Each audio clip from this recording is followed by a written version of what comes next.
everybody. Probably been wondering where I'm at. There's just not much going on right now. I'm just getting the beds ready for plants and want to give you just a quick walk around.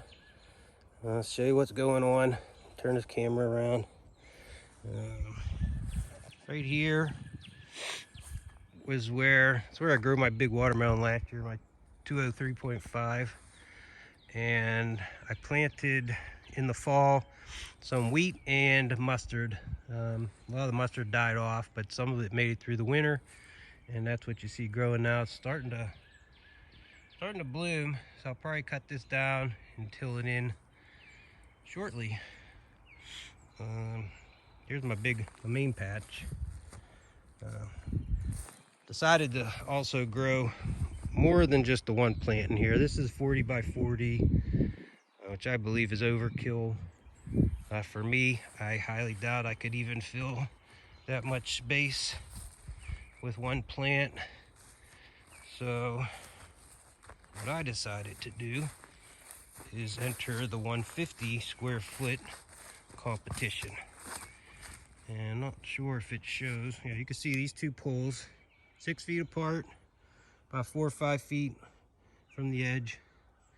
They run the whole way down to these first two poles, which is 25 feet. So I got 6 by 25 foot area that will be what I'm growing my 150 square foot plant in. I do not plan on putting a hoop house in here. I'm not going to start my seeds until May. And by the time they're ready to go in the ground, pretty sure I won't need the hoop house. So then I have this little corner back here. From these two poles, 1, 2, 3, 4. I'm gonna try to squeeze a bushel gourd in here. The main purpose for the bushel gourd is to just get seeds for grafting for next year. So I think I can do that. As long as I can get one set. I think it's only 12 foot out in length. And one other spot, and this one is potentially the plant come out of here.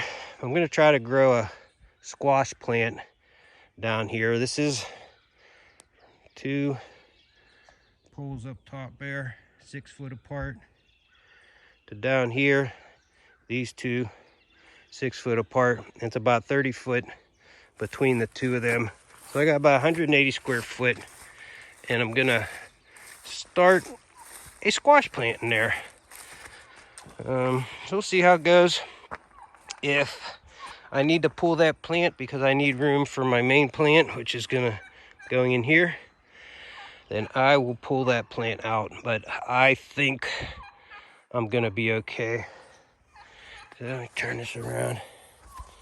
All right, I'll take y'all down, show you what I've been working on this week.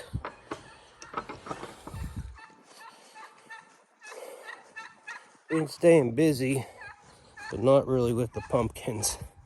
Have my starter plants and backups in the house growing, and they're doing fine. I'm happy with them. Like I said, I'm hoping to get planted out this coming Wednesday, depending on the weather. Let's have 2 cold nights on Monday and Tuesday, then the weather's supposed to warm up a bit. So this is what I've been working on. I got my watermelon hut. I added topsoil to it. This is my little bed that when I soil tested, came back at 42% organic matter, which is insane, but it also makes sense because this was straight horse manure. Now it has horse manure. I added topsoil. I amended this. Heating cables are buried, and all I need to do is black plastic and put the straw mat down, and this is ready to go for a watermelon. This will be my 3rd year attempting a watermelon in this spot.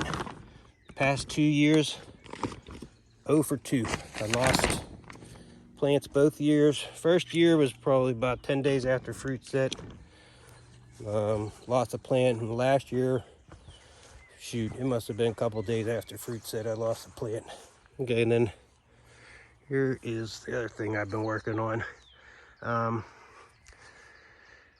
12 by 12 across, 12 foot tall, 8 foot across the roof, and down here, from here to here, 8 foot. So this is my long gourd trellis, obviously. I also added topsoil to this. I amended it. I put a whole bag, I think 4 cubic feet of perlite in here, and it's ready to go. Once I get a plant in here, I'll add landscape fabric to keep the weeds down, but that's about it. So I think that's all I got for today, and don't forget to pick your team. I hope you pick Team J. May 31st is the deadline to pick your team, and we'd be glad to have you on our team, rooting for Team J. All right, folks. Thanks. Talk to you later.